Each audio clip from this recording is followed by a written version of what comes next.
kasi pag-uwian ng mga tao or hindi pa sila pumasok. Grabe po yung effect ng bagyong Enteng. So yung iba kawawa kasi hindi sila pinauwi ng maaga. Dulot lagi. Dia lang. Ikaw? Tadi. Ikaw tadi terus dulu lang. Ikaw ka na lang dyan.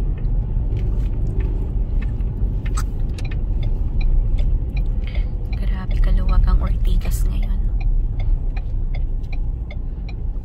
Walang traffic. Kaya mabilis po yung biyahe ngayon. Pauwi ng Rizal.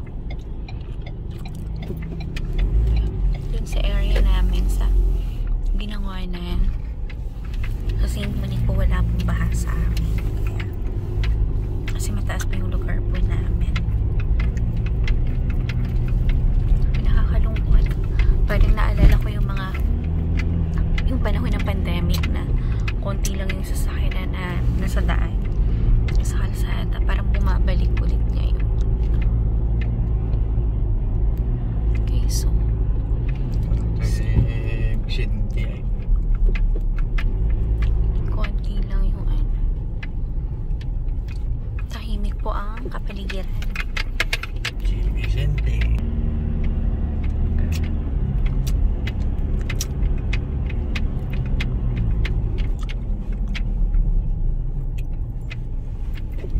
Samantala pag walang bagyo, walang calamity, ang dami-daming sasakyan, traffic pa.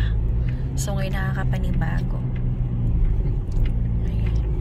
Makikita mo lang ganito yung kalsada nung pandemic, nung merong COVID, kasi walang sasakyan. Grabe.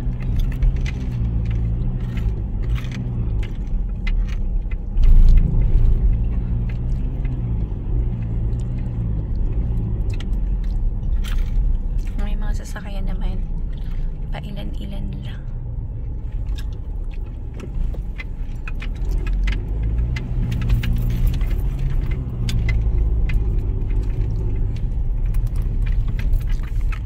Ayan, sana safe po ang lahat. Ayan, so nakakatuwa lang din kasi wala naman na pong ulan ngayon.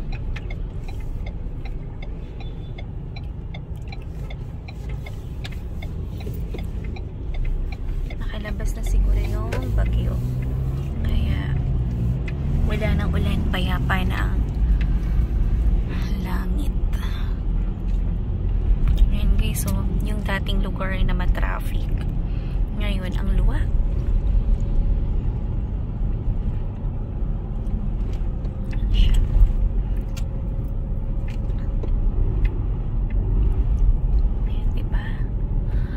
Sarap bumiyahe kapag ganito kaluwag ang kalsada.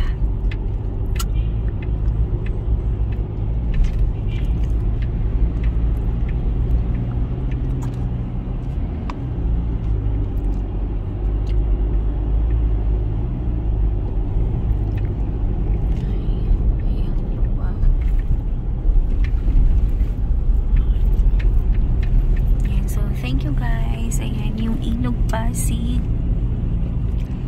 Medyo malalim pa rin.